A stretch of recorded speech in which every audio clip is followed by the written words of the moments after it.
And we are officially live on YouTube in 4 seconds. And as soon as that gets going, I will really kick us off with a proper introduction, everyone. As you all settle and ready yourselves for this wonderful presentation that we have today. Alrighty, so officially, welcome and thank you for joining us in celebration of World Art Deco Day with Art Deco Seattle. Today's presentation is Art Deco to Modernism, Interwar Architecture in Seattle with our very special guest, Lawrence Kreisman. My name is Taylor Roden. I'm the Community Events Manager here at Historic Seattle. Our mission is saving meaningful places to foster lively communities, which is why we are all here today. And thank you again. So Historic Seattle knows that our properties and our programs like this one occupy the unceded traditional territories of the Coast Salish peoples. And the acknowledgement that we read at all of our programs is not a substitute for developing relationships with Indigenous communities in our area or for honoring Indigenous stories as we share our collective history. But it's our first step in recognizing the people whose land we do occupy. And before I welcome Larry to the stage, I'd like to thank a few groups. So first I want to thank our sponsors for making our education programming possible. It's been amazing the past handful of months that we've been able to produce really wonderful programs. This is our third program with Larry, and all of them have been free. So thank you to Bricklayers and Allied Craft Workers, Local 1, Washington and Alaska.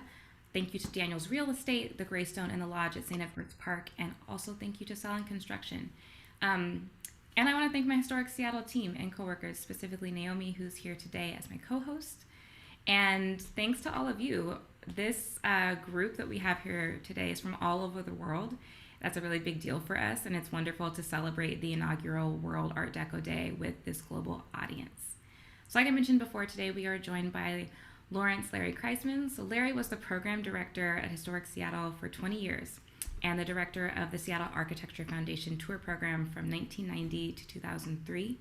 Larry's recognized for significant work in bringing public attention to design history, the Pacific Northwest architectural heritage, and its preservation through courses, through really awesome tours, one of which we have coming up, and I'll tease that at the end, exhibitions, lectures, articles, and a very impressive 11 books.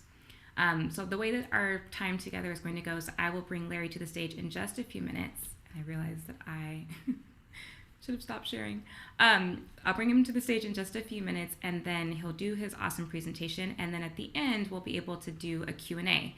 So throughout the presentation, if you have questions, please put your questions in the Q&A box in Zoom. And I'll monitor that throughout the presentation. And then at the end, I will just field questions in the order that we receive them in. Fingers crossed we can get to everyone. I always try, but if we don't and you really, really have a burning question, you're more than welcome to email me, and I'd be happy to pass the question along to Larry. And with that, Larry, please come to the stage. I know that you're already technically on here, and I will see you at the end. Well, I'm going to click in there, click in here, and there I am. Let me just make sure that works. Okay. I think this graphic is Taylor's rather than my first slide. So that's interesting. Let me just go back to that and see why that's happening.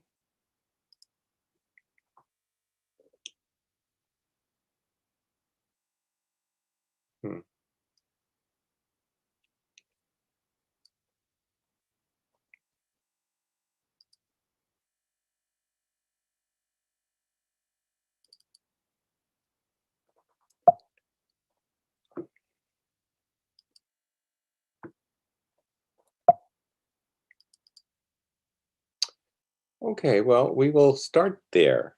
Before I start, I just wanted to tell you a little bit about my longstanding interest in Art Deco. I grew up in New York, and I was always fascinated by Deco buildings and the skyline. And when I came out here, I eventually got involved with the graduate architecture program at the University of Washington. And while I was there, I had the pleasure of working with the city preservation officer on doing landmark research for uh, a lot of the downtown city buildings. And from that point, I decided to do my master's thesis on the role of imagery in these modernistic buildings. And then in 1979, Allied Arts of Seattle was interested in doing an Art Deco celebration for the city. And what I ended up doing for them was a little catalog of Art Deco Seattle and curating an exhibition and also a, uh, a series of walking tours downtown, which was kind of exciting. And it was the start of very many of those tours. And I also got involved in the 1990s with this international coalition of Art Deco societies, which was just then forming, and had the additional excitement of flying to Perth, Western Australia to deliver a lecture on Art Deco Seattle for the second Art Deco Congress. So goes a long way back, and I'm kind of delighted to be able to share this material again for you and hopefully inspire you, if you're local, to wander around the Seattle streets and see some of these things firsthand when you can. We like to think of this corner of the world having special qualities that set it apart from other places. In the Pacific Northwest, for example, we identify with the rivers, the lakes, the saltwater waterways, the majestic mountains, and the dense old growth forest. Puget Sound has become one of the key maritime ports of the nation. And as a transportation hub, it's also become justly famous for its role in the development of airplane industry. All of these attributes have, to a greater or lesser extent, inspired the design and the ornamentation of buildings. But it was during the late 1920s that designers reached into regional nature and industry to create some of the most lasting examples of decorative art as a part of local architecture.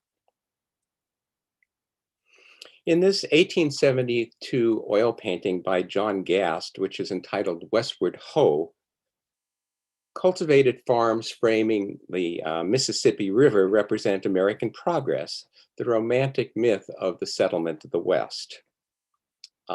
Settlers are leaving civilization by stagecoach, by rail cars, and by covered wagons.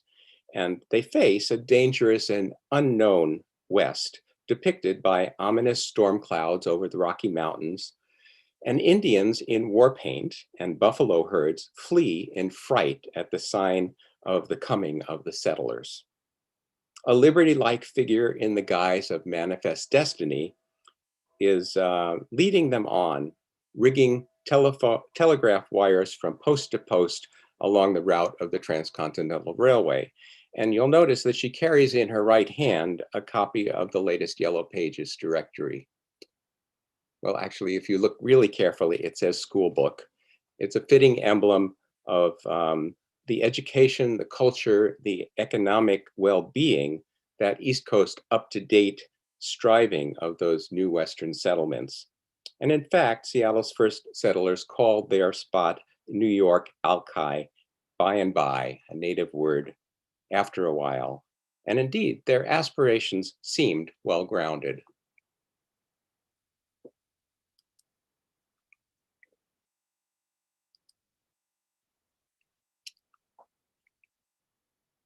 The rebuilding of Seattle after the 1889 fire,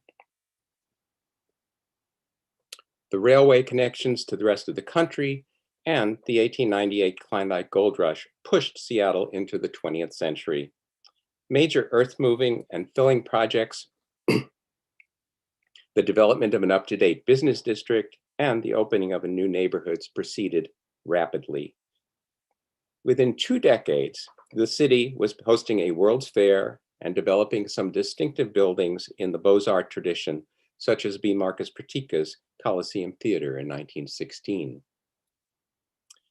Metropolitan Center was a remarkably progressive, comprehensive commercial center designed by the New York firm of Howells and Stokes beginning in 1909. And the terracotta-clad Smith Tower by the Syracuse firm of Gagin and Gagin, completed in 1914, was a remarkable achievement in steel frame skyscraper design in a city in which the tallest building had reached only 18 stories. While early settlers gave little consideration to expressing regional characteristics in local buildings, some striking examples of ornament emerge at this time that step out of the classical idiom to reference Pacific Northwest heritage and industry, a move that will accelerate in the 1920s. The walruses on the Arctic Club facade, designed by A. Warren Gould and completed in 1916, announced the private club that commissioned the building. And here at the New York firm of Howells and Stokes incorporated Indian heads, along with Renaissance-inspired terracotta balustrades in cartouche on the facade of the Cobb Building and the White Henry Stewart buildings, constructed between 1909 and 1915. The Indians were reputedly modeled by the city's namesake, Chief Seattle, by sculptor Victor Schneider. Another interesting example of regional adaptation of traditional European-based ornament can be found in the 1924 Chamber of Commerce. Local architect Harlan Thomas had traveled extensively in Italy, and his love of Romanesque church architecture in Lombardy inspired his design. In their application of bas-relief ornament, local sculptors Morgan Padelford and Mildred Stummer creatively combined the Romanesque cloister arcade with figural columns and totems on the left panel to reflect the Native American roots of Seattle, including hunting and wood carving.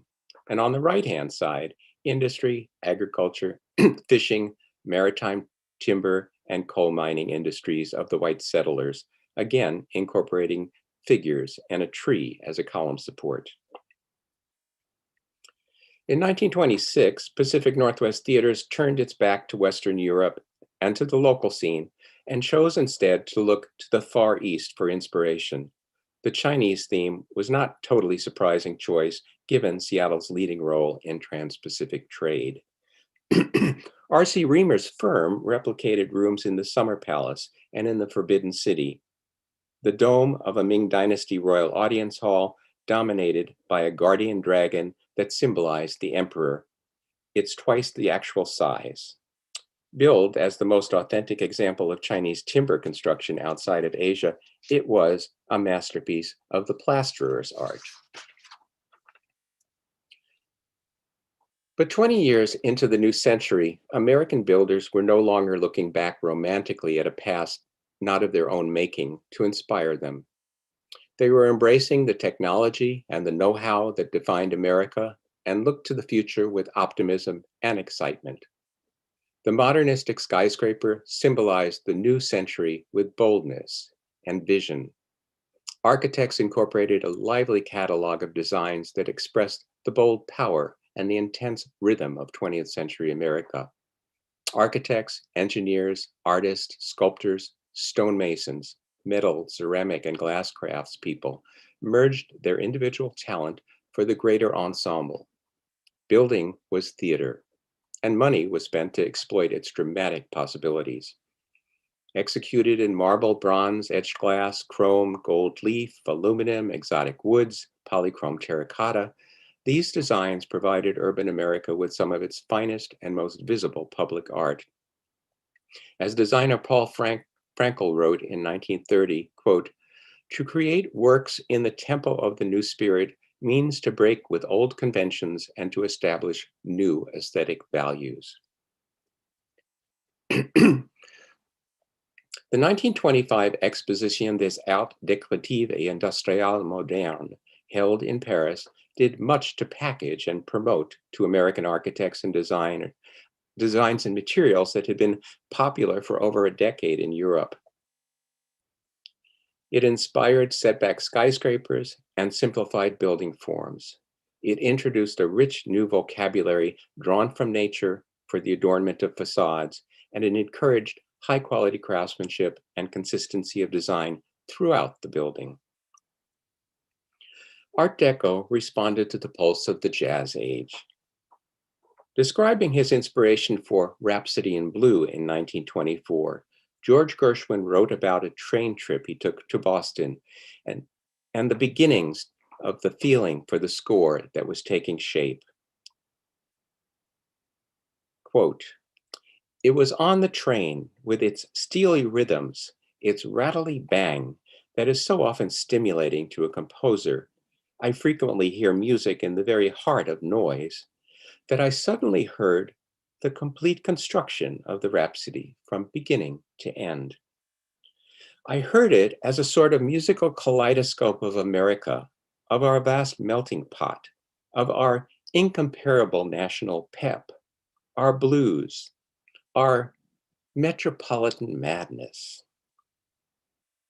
In writing this, Gershwin was also indirectly making reference to the dynamic and colorful architecture and applied arts that were beginning to blossom in the mid-1920s, and which came to be known as Art Deco. Many things inspired the geometry, symmetry, stylization, and abstraction of images, and the vibrant combination of colors and patterns. Most notable was Cubism, as expressed in the paintings of Duchamp, Matisse, Picasso, and Braque. There were also well-promoted archaeological discoveries in Egypt, Mexico, and South and Central America, and more frequent exposures to the cultures of Africa and the Far East. Although Art Deco buildings throughout the country had much in common, they occasionally reflected regional character as well, in order to give buildings a specific reference to local residents. New York buildings had their share of ornament devoted to power, energy, transportation, communication, and industry. Miami resort hotels in the 1920s and 30s had their palm trees, seashells, ship's railings, and portholes. They also hosted a menagerie of flamingos and crocodiles. Los Angeles, influenced by Hollywood, the motion picture industry, Spanish colonial heritage, and cultures to the south, incorporated colorful Mayan and Spanish colonial themes in its Mayan theater. And French Art Deco added sophistication and class to commercial buildings and department stores. Halfway around the world, in Perth, Western Australia, wallabies and kangaroos prance on the mosaic murals of Art Deco skyscrapers.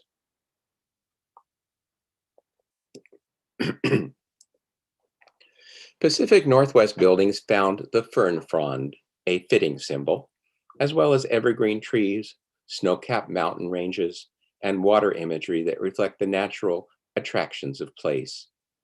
A number of well-established architects found substance and creative possibilities in these new trends in decorative and applied arts.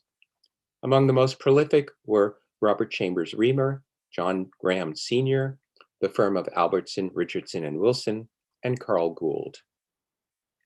Robert Reimer's firm, operating from 1921 until 1935, played a key role in initiating and finally perfecting the modernistic idiom in Northwest. Some of the design changes in his office in the late 20s were probably stimulated by a 6-week cross-country tour in the spring of 1929, where the spirit of the new architecture in New York, Chicago, and Los Angeles had touched him.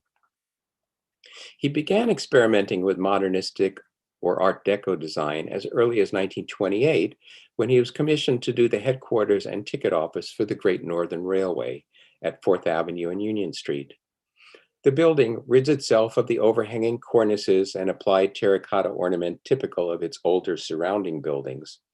The sandstone facades rely upon incised ornamentation. The crisp, smooth geometry of the box is maintained despite the decorative banding. The imagery itself combines classical and modernistic motifs. The original interior of the ticket office was actually modeled after the rail cars of the Orient Express, known for their exquisite Art Deco interiors by leading French designers Roman and Lalique. A year later, Reimer completed the 1411 4th Avenue building for investor C.D. Stimson. The facade shows a variety of historical and contemporary design references, including strapwork detailing and images that may have been derived from the Celtic bestiary. Abstract eagles nest in the parapet, and stylized thistles frame the display windows. The vestibule tobacco shop bronze work gives clues to the up-to-date modernistic elegance of the lobby. Here are book-matched mahogany paneling, frosted lighting fixtures etched with the name of the building, and chevron molding and abstract patterned elevator doors that borrow from contemporary French design work. In 1930, Reimer's Seattle Times headquarters merged classical and contemporary ornament in much the same way as his earlier Great Northern building. It's crowned with classical palmettes and has fluted pilasters, but the sandstone surround at the entrance to the building includes a series of incised vignettes of Pacific Northwest ferns and flowers. And the aluminum grille work is borrowed from the work of Edgar Brandt, the famed French metal artist.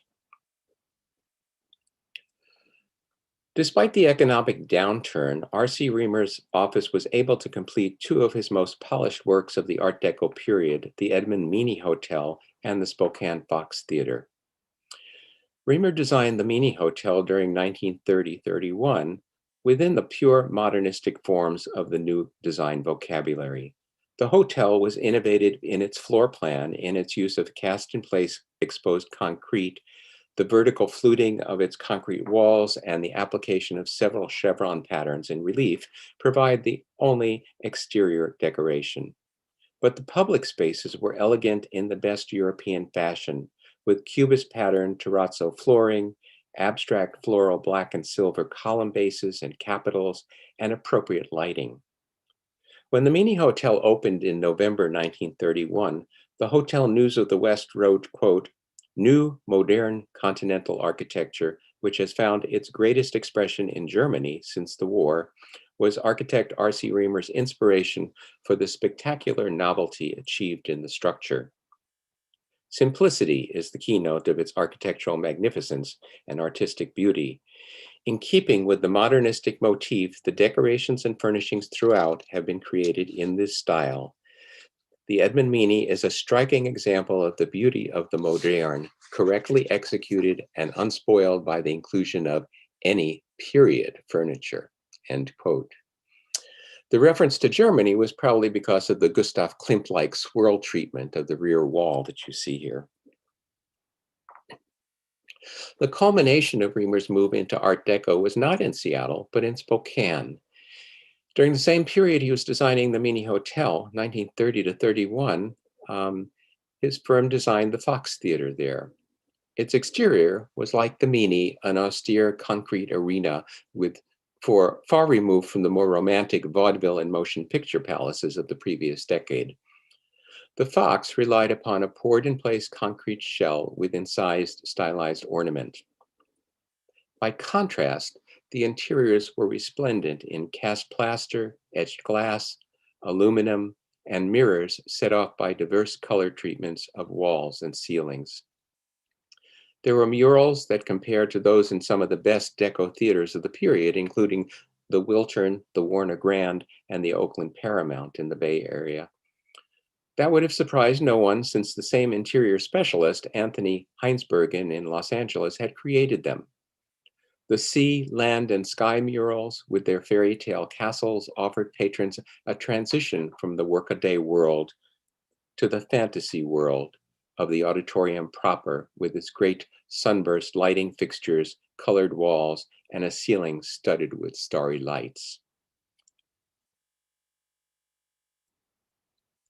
The building that fully explored the richness of Northwest regional design was the 27-story Northern Life Tower, designed in 1928 by A.H. Albertson, Joseph Wilson, and Paul Richardson. It's no coincidence that Albertson, who sat on the planning commission that developed the city's setback ordinance, would also instrumentally be doing the design of Seattle's best-known setback skyscraper of the period. The building was a deliberate symbol and a billboard for the Northern Life Insurance Company, reflecting permanency, the "we will always be there for you" motif, in much the same way as the Rock of Gibraltar had carried the message of the Prudential Life Insurance Company. The president of Northern Life wanted a headquarters built that would convey, quote, "the impression of lofty aspirations, strength, durability, and solidity." And that's exactly what he got. The tower is suggestive of the rocky masses and spires of the nearby mountain ranges. Joseph Wilson, the lead designer, was a perfect choice. Arriving from the Midwest prairies at the turn of the century, he fell in love with the mountainous scenery here. He was an early member of the Mountaineers, and he even said his wedding vows near Mount Rainier. There was never any doubt that this was a standout building, and very different from the classical revival buildings around it, like the Pantages Theater building in the foreground here, or the General Telephone Company building by Carl Gould behind it.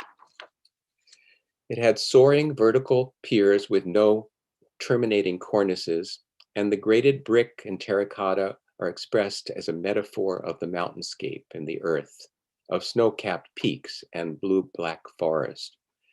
Albertson was clearly delighted by the carefully manipulated color gradation achieved, as he notes in an article in the February 1930 issue of The American Architect. Quote, "How monotonous are plain flat surfaces. Nature, it will be observed, abhors them." A.H. Albertson described the imagery of the building in the December 1929 issue of Architect and Engineer. He said, "The building was conceived as rising out of the ground, not as sitting traditionally upon the surface, as a part of the earth rather than a thing apart from it. The piers start below the ground and rise uninterrupted, shoot clean and slick to their consummation. The colors are earthy, like natural earth and rock colors, and quite similar in order to enhance that monolith and thereby solidity and permanency."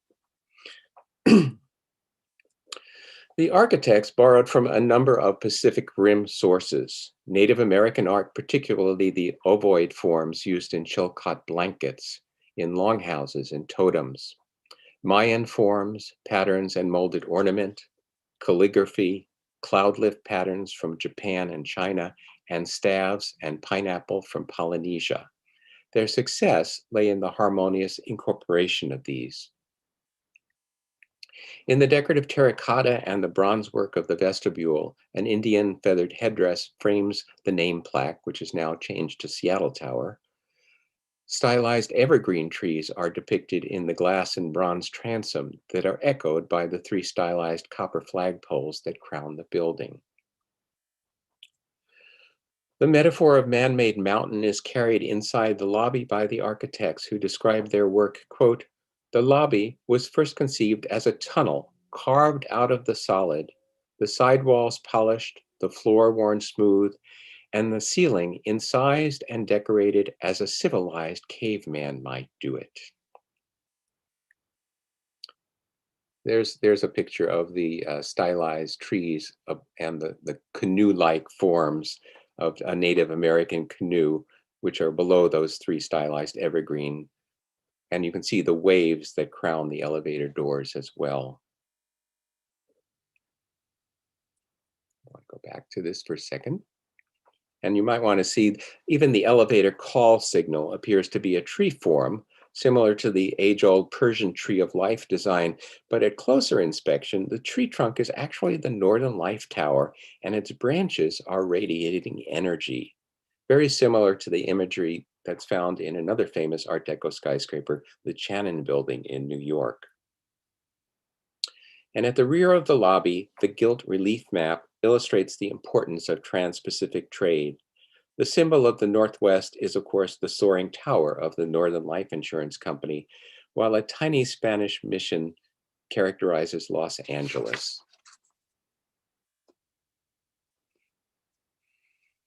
For St. Joseph's Church, A.H. Albertson, Wilson, and Richardson were also called in to modify what had been a Gothic church plan but they needed to modify it into a more affordable solution during the 1929-30 period.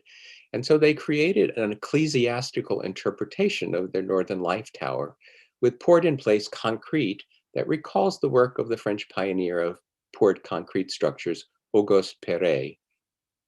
Its bell tower, with its vertical piers rising to a three-tiered setback crown, is an especially powerful symbolic image that captures the uplifting quality of Gothic spire in the modernistic vocabulary.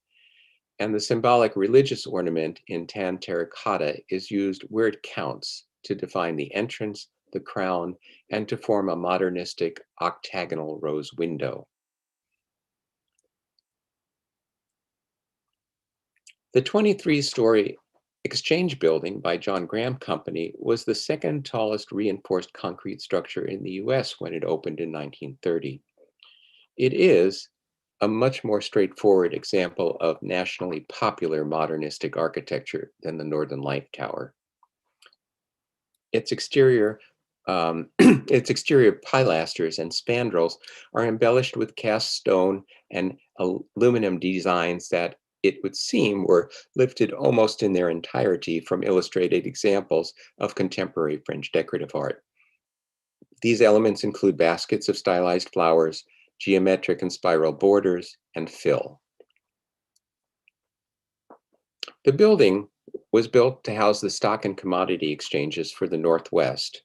It held a trading room on the first floor and a public viewing gallery above. And clues to the Northwest regionalism, and particularly to the traded commodities of the region, occur as soon as one approaches the Second Avenue entrance. Below a rich bas-relief of plants and flowers, segmental arched stained glass windows in a sunburst pattern depict sheaves of wheat.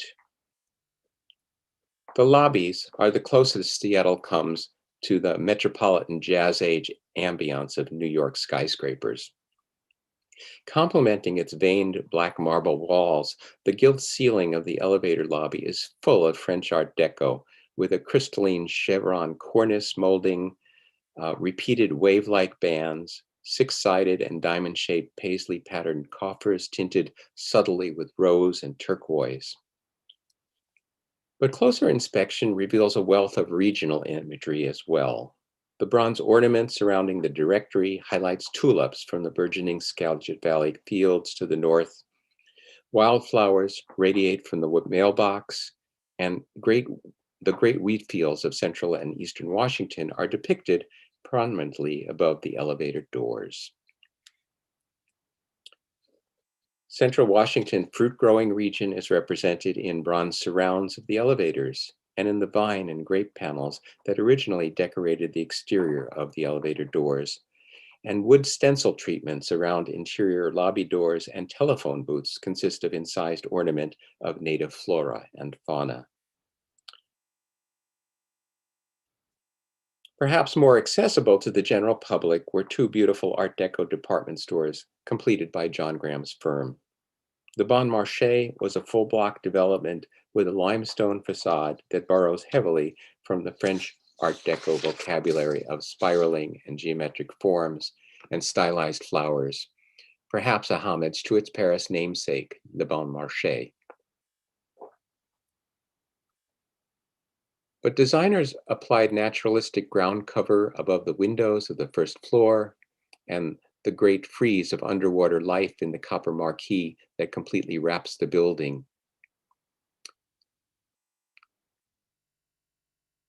Inside, the ceiling coffers undulate like waves. Some of that is still preserved today. John Graham's finest work in depicting the natural phenomena of the Pacific Northwest region in a stylized manner was in a store for the Fraser Patterson Company, now demolished. It replaced the former buildings of the Bon Marché in 1930 on 2nd Avenue at Pike Street, and then became the J.C. Penney for many years. You can see this wonderful wave streams and ground cover rising up from the display windows on the first floor. And at the top picture shows the very crown of the building where the pilasters rise to lovely fern fronds, and there's a ridge of birds at the very top in flight.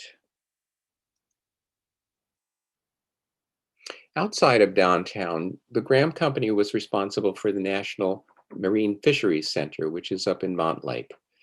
Here, cast stone headers depict jellyfish, seahorses, and snails among the many seashells and seagrasses, and the radiator grills in the main lobby entrance is a repeated abstract composition of shells.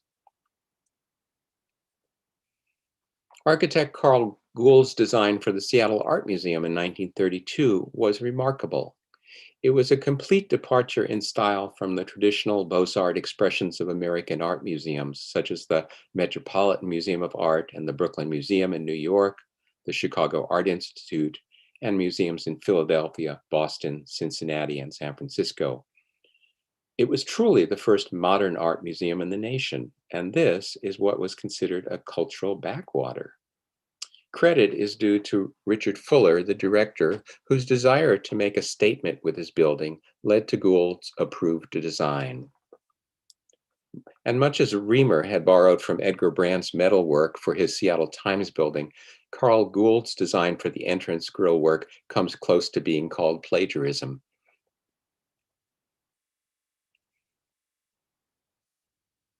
The U.S. Marine Hospital, which Bebb and Gould designed with John Graham Company in 1931, symbolized the volcanic mountainscape of the Northwest that dominates and defines the region. The hospital rises from a high point of Beacon Hill to mirror Mount Rainier when viewed from the north. The horizontal brickwork of the lower wings hugs the hill. The 16-story central tower piers, setbacks, and recessed windows evoke the rising mountain and its culminating peak. Much of the design success is in the use of ornamental brick, a rich tapestry of banding, and orange terracotta with Art Deco chevrons and geometric designs. And apart from the hospital, there were smaller scale buildings and housing clinics and medical staff that surrounded a landscaped green, making this a unique campus of Art Deco period buildings. Harborview Hospital on First Hill by Harlan Granger and Thomas of 1931 takes on the same wonderful form of a man-made mountain. On the Harborview Hospital entry, in addition to the traditional caduceus and RX symbols for medicine, the pilasters are in the form of totems with stylized owls done as Northwest Coast Indian artists would have sculpted them. As late as 1933, Washington, D.C. architect James Wetmore may have taken his cues from these hospitals and the Northern Life Tower in designing a federal office building that deviated from the popular WPA period classic moderne that was used elsewhere in the country.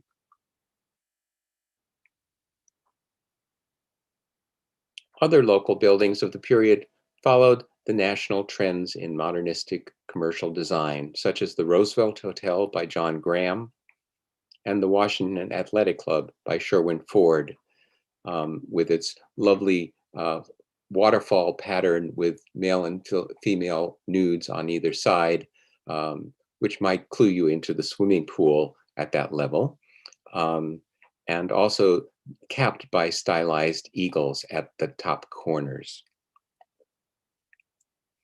Often, local architects did this with some eclectic flair, even if they did it without the regional twist. For example, the great crown of Henry Bittman's United Shopping Tower on Pine Street is an Art Deco interpretation of a Venetian Gothic loggia. And on the lower right, you'll see Earl Morrison's 1929 Textile Tower, which has its share of colorful gilt chevrons and sunflowers and exotic cream-colored terracotta Persian designs as well. And the style was also popular for a few residential hotels and apartment buildings throughout the city, mostly on Queen Anne, Capitol Hill, and First Hill. Perhaps the most distinctive decorative artwork of the period inspired by Pacific Northwest heritage is a set of bronze doors designed by local sculptor Dudley Pratt for a branch of the National Bank of Commerce in 1930. They are Seattle's late day response to the Ghiberti doors at the baptistry in Florence, I would say. There are 8 panels depicting industries developed in the Northwest, including logging, mining, agriculture, fishing, trade, construction, and airplane manufacture. These panels are replicated at a much larger scale in the lobby of the Bon Marché, then Macy's, and now we don't know quite how the space is going to be used. By 1931, Seattle was feeling as much of a pinch as any other city because of the Depression, and struggling firms had spare time to develop speculative designs for clients who were in the same position, waiting for a turn in their fortunes. A charcoal sketch by artist Norman Fox and a rendering of a full block project on 2nd Avenue by John Graham are some of the many proposals that came from local offices. The Seattle Times even published a series of articles during 1932 to 33 called Unfinished Business, featuring a different unbuilt project each week. A few of the streamlined modern or Depression modern buildings were proposed, such as the Seattle Film Exchange, which is on the right, and the 2nd Avenue skyscraper that was they were both only partially built, and neither exist today. Outside, and of course, the Woolworth Building, completed in 1940, designed by the National Woolworth Designers, is really a marvelous corner location for an Art Deco building, but it really did signal the end of the Deco era as far as downtown was concerned. Pardon me. And outside of downtown, the University of Washington moved out of its cramped quarters in the penthouse theater of the Edmund Meany Hotel into a streamlined penthouse theater in 1940.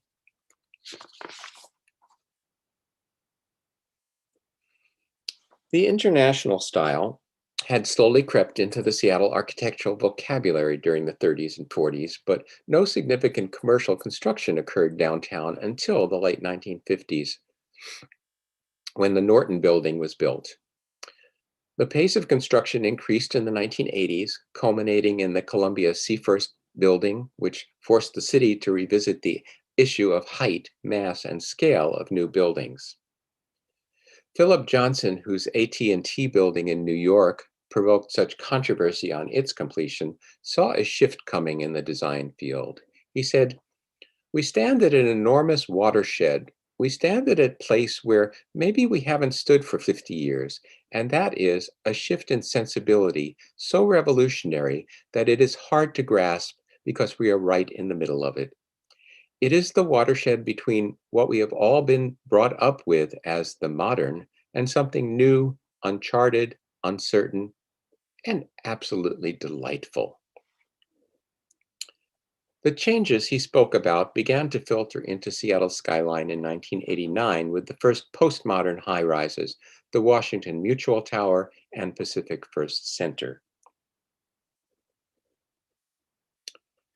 Much has changed in the Seattle skyline since the Northern Life Tower mimicked Mount Rainier, but the idea of building as a reflection of nature and place can still be an important delineator of form. In the late 1980s, local architects reconsidered the importance of local and regional heritage and incorporated new imagery into modern design so that buildings were not accused of being merely clones of those in other cities.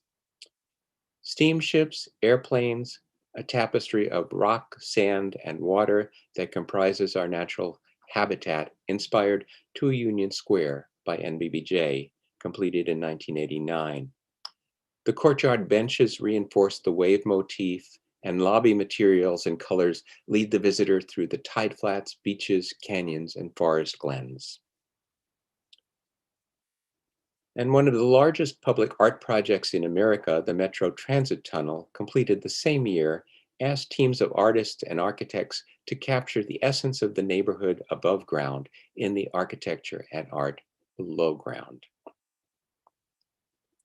These and other projects foster the hope that out of the various high-tech, postmodern, and post-most-modern experiences of the past decades will emerge architecture which is grounded, once again, in the decorative and regional traditions that are the rich legacy of the pre-Depression American architecture that we call Art Deco. Thank you for joining me today.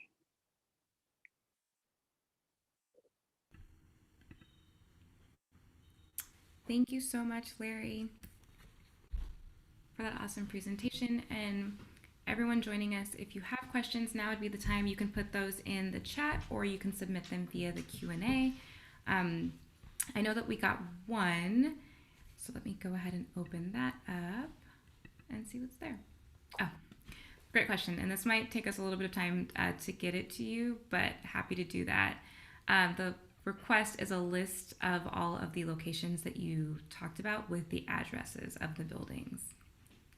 I actually have those, and I could send them to you and you could forward them to people. Beautiful. I would love to do that. And I did that originally because in 1990, I forget what year it was, the International Coalition had its World Congress in Los Angeles, and there was a post-Congress tour to Seattle for passionate Art Deco people, and I arranged that, and that's when I started putting the list together. So I still have that. And amazingly, it's on computer. Great. Well, I'd be happy to include that in the post-event email as an attachment so that you all can check that out. And it looks like we've got a bunch of them coming in. Is the Woolworth Building now the Ross Dress for Less downtown? Yes. I don't know whether it's still open, but it is. I don't think it's still open. And the sad thing about that building is that it was intact inside as well. And when it was renovated after the Woolworths closed and Ross went in, they removed all the wonderful fittings that were there, including the lunch counters. So a little sad, but the facade is still the same, and it's wonderful terracotta. And the National Woolworth firm did a number of buildings that are look-alike buildings around the world, around the country. Some of them are intact in other cities for other uses, of course. The next question that I'm seeing is, actually these kind of build on each other. So what were the root causes of the demise of Art Deco is the first one. And then the kind of related question comes from the president of the Art Deco Society of New York. And it's a general question about the preservation movement in Seattle. And I think as the director of Historic Seattle for 20 years, this is a great question for you. Which of the buildings are preserved and how active is the preservation movement here? What was the first question first? Root causes of the demise of Art Deco. And then this part two is kind of an update about preservation efforts here in Seattle. Well, I believe, given the number of projects that were on the drawing boards in 1930-31, I just showed you two, but I actually am surrounded by them in my home office here by a firm of Lawton and Moldenauer, whose renderings I have. Wonderful warehouse buildings and skyscrapers that were planned for 2nd and 1st Avenue that were very much similar to the Exchange building. But none of these came to fruition because the money wasn't there to build them. And, you know, I imagine that a lot of office space that was built out already was not being used and rented. So it wasn't a question of the designs being outmoded by 1930 as much as the Depression kicking in. And by the time building was starting to be built, it was probably cost savings on one hand and different influences from Europe and the international modern style that was coming into being as a factor in shifting architectural practices to more modern, simpler buildings, glass curtain walls, a lot cheaper than producing terracotta, which was originally built as a less expensive than stone because you didn't have to carve every piece. You could make molds and have many, many pieces that were lighter than stone on the building surface. but glass curtain rolls were definitely cheaper than that, and aluminum. Yeah. And the second question about preservation, I think one of the things Seattle really has to be proud of is that we had a landmarks ordinance that was modeled after the New York City ordinance, which actually protected buildings from demolition if they were designated. There are cities that have a much looser control over those, even if they're designated landmarks. So, and a lot of the landmarks downtown and in neighborhoods were designated as early as 1971 and 1973 on. So a good many of the downtown buildings were protected. Certainly the Northern Life Tower and the Exchange Building and other than the Beaux-Arts classical buildings were designated. The only interesting area of downtown, which was not until recently allowed to have city landmark designation, was the area of the Metropolitan Center, that Metropolitan Tract area, which was controlled by the Board of Regents for the University of Washington. So essentially it was state property rather than city property. But there's now been some, and that held for the University of Washington campus as well. So we have been fortunate. There have been a lot of losses, and most of the losses have been smaller buildings, auto showrooms and 1- and 2-story commercial buildings that have been in the way of 40, 50-story buildings. And they were not considered landmarkable in the early years. They were just your streetscape. So that's what we're still dealing with, and which many cities are dealing with, particularly in neighborhood commercial districts. Hope that answers some of the question. I could go on, but I won't. And a small correction, I was never the director of Historic Seattle. I was the program director for Historic Seattle. Thank you. I didn't mind taking credit, but it's not. Programs director. I'm so sorry. While we're here, and you're talking to us about kind of Seattle and some history about preservation here, are interiors landmarked as well, as a question that just came in? Some of them are. The Northern Life Tower, definitely the lobby, and the Exchange Building lobbies probably are designated. Occasionally the lobbies are designated. I believe the 1411 4th Avenue building is also designated in the lobby. And the Bon Marché, the main floor of the Macy's, the Bon Marché, is a designated space. So they had to actually come before the Landmarks Board to approve this 4 times the size doors that they were installing, because they were cutting through from the basement to the main floor stair area in order to install it. But they actually replicated the metalwork stairs, the stair newel posts and stuff for that. So they do go through the landmarks process. And more kind of technical questions. There's a question in here. Can you address the 2 entrances to many buildings because of the hilly terrain in Seattle? We have them. Yeah, the Exchange Building has an entrance on 2nd Avenue and one on 1st Avenue, and the elevators go down. So a lot of people would frequently use the elevators, and later on, more recently, the escalators to get from 1st Avenue all the way up to 6th Avenue if they needed to. And it is a device that probably helped a lot of people to navigate. So moving away from design questions to specific buildings in the city, the first one is a question about whether the other VA hospital is also an Art Deco building. And I don't know if this is referring to the Pacific Medical Building or if this is the VA Medical Center on Columbian Way in Beacon Hill. But no, the VA hospital down south is not a Deco building. It's much later. The U.S. Marine Hospital, which is the one I showed you, which is the campus of wonderful Deco buildings, has gone through many permutations.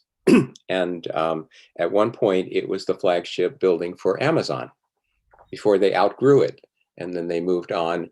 And at At the time it was Amazon, there were additions made in terms of a parking garage that was beautifully done by a local firm to match some of the materials of the building itself.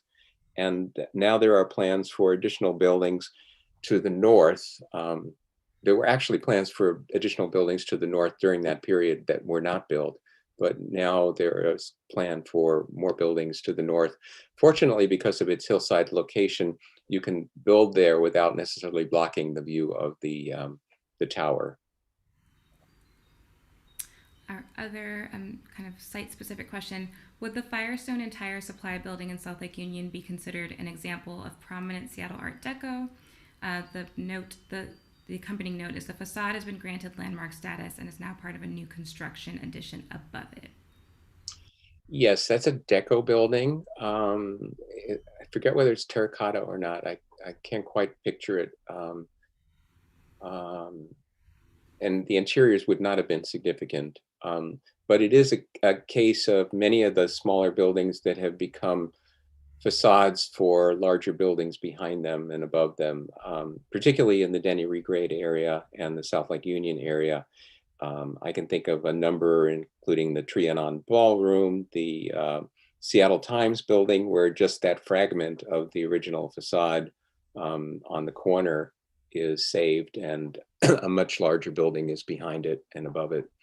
There were several commercial laundry buildings in that neighborhood too. Troy Laundry, also just really the facade protected. Even if it's a landmark, sometimes you have trouble keeping them intact. You know, it's not just the building, which is sad. That's happened downtown as well. And then I know we're coming close to our time, but I'm also curious about this. Was the Deco movement started in any particular country or city? Well, it's too bad you have a lot of Art Deco experts from around the world watching. I'm afraid to embarrass myself. Um, it actually is a culmination of a lot of cultural change and design reform movement that started as early as the Art Nouveau period, 1890s to 1910. And then World War, as World War I was starting to begin, there were changes in the way in which the vocabulary was shifting in France, particularly in France, but in other Western European countries. There was also the Austrian and German secession movement, or the Jugendstil, which was much more oriented toward geometry and simplicity and containing ornament within basically geometric form. So that all led into architects and design people around the world knowing about these things, largely because there were so many design periodicals that they were subscribing to and learning about. Oddly, the United States did not participate in the 1925 Paris Exposition. There was some sense that we hadn't anything to show. But we probably did. It was just a political decision. But I would say that the fruits of Art Deco in America really come from Western Europe, and filtered in very quickly because of communications. Thank you. Next question: are any of the buildings on the list that you've created that we'll share currently protected from being torn down or modified? I guess kind of a status update on the buildings that are still in existence here. I think all the buildings on my list, which is pretty updated, are intact. And the ones that aren't on there are buildings that were demolished for various reasons even in the time that I've been here, which has been since 1971. In the downtown core, they tended to be small bank buildings because the financial center was Second Avenue. And there were a number of lovely little banks that were demolished, or some are just the facades at this point. And then closer to the Paramount Theater along 9th and Pine, there were a couple of beautiful terracotta buildings. There were only 2 stories, and they got demolished. And there were a couple in the regrade that are also terracotta, and I forget whether they were demolished or they're just facades. You continue to see demolitions where there's no building built after the demolition, and that is the saddest preservation comment that I can make. The one that strikes me is a wonderful little building that housed the Rogers tile showroom right off the freeway at Howell Street, which had Malibu tile facades and the Malibu Tile Company in Malibu, California.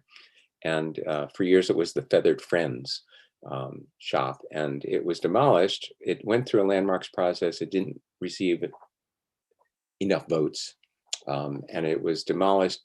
Potentially, I think it was supposed to be a Marriott hotel, and now it's a hole in the ground, and I don't see any movement there. And so I do worry about buildings that are not landmark buildings, but are important to the continuity of streetscape, the experience of walking through neighborhoods in downtown, and the vacancies there. So, sort of a negative way to end this talk, though. No, we're A going to end on positive question? don't worry. Yes. I'll do 2 more. Was Bauhaus a design language within Art Deco, or was it separate? And then I'll take the final question because I think you'll really enjoy answering that one.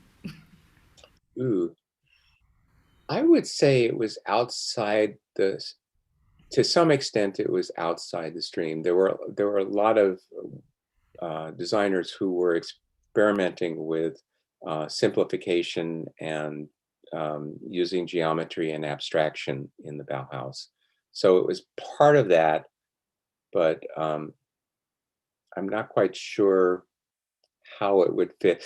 There were 2 things that I showed you, and a lot of them are the commercial use of Art Deco ornamentation in buildings, and then there was the much more streamlined, stripped down modernism of the later period, where the Bauhaus might be seen as fitting in a little bit better. Not the highly ornamented stuff. And then our last question that we'll take, is there a book on Seattle Art Deco that you can recommend to folks? Oh gosh. This is out of print. There may be some copies in the library at the Seattle Public Library. If you can find one, good luck. It's not a very big book either. And as far as I know, it's the only place where you'll be able to. It's coming apart. Ta-da! This is fun. This is the gatefold. This is when you don't have a lot of money to spare. So if you can find it in the public library or online, go ahead and buy it. It's still good information. But there are tons of books on Art Deco generally. There is a book on Art Deco in America that was published. It was written by Dennis Wilhelm and Michael Kinneark a number of years ago, that documents Art Deco buildings around the country. And there are a lot of cities that have published their own Deco, and countries that have published. There's a wonderful one on Art Deco in Montreal, Art Deco in Chicago, California Art Deco. So there's no shortage of books on the style and how it impacted the design of cities and culture. But it's not just about buildings, it's about the period, costume, clothes, music, dance, interiors, everything you can imagine, social and cultural and economic. It's wrapped into this ambiance of the period. So it's very rich. Thank you. Perhaps when you send the list of sites over, if you wouldn't mind sending maybe a couple of books, I'd be happy to share your recommendations with all of our attendees. I will. Okay. Thank you.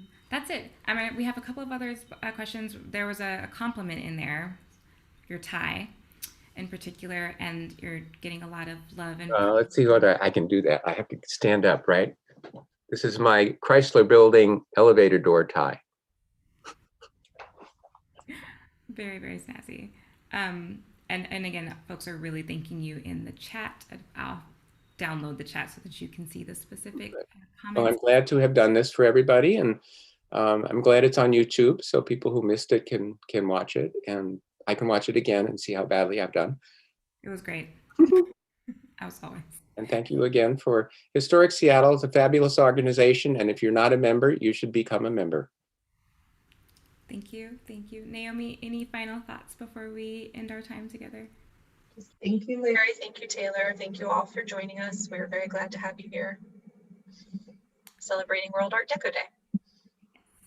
We will see you all next time, and I will follow up with the information that Larry shared with us and the link to this program today. So if you want to watch it again or share it with friends, you can absolutely do that. So you'll see that from me in a couple of hours. Bye-bye, everybody.